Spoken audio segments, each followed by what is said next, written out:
কথা সিরিয়ালের আজকের পর্বে তোমরা দেখবে বাড়িতে ফিরে এসে অগ্নি এবং কথারা মিলে আলোচনা করে যে তাদের সন্দেহ যাচ্ছে মাধবের দিকে।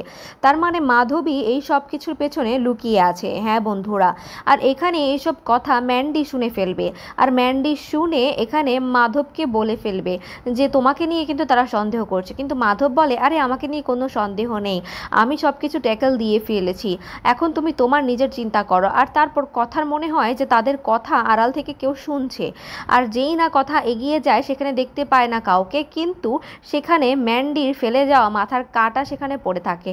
আর সেটা নিয়ে কথা এসে অগ্নিকে দেখায় যে এটা তো চাপার, তার মানে কি চাপাও এগুলো আমাদের কথা শুনছিল।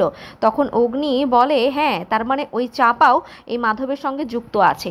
আর তারপর এখানে দেখব আমরা মাধবের সাথে লড়াই করে এখানে অগ্নি সব কিছু উদ্ধার করবে, আর এদিকে জুনি এবং অঙ্কিতের একসাথে বিবাহ বন্ধনে আবদ্ধও হতে হবে।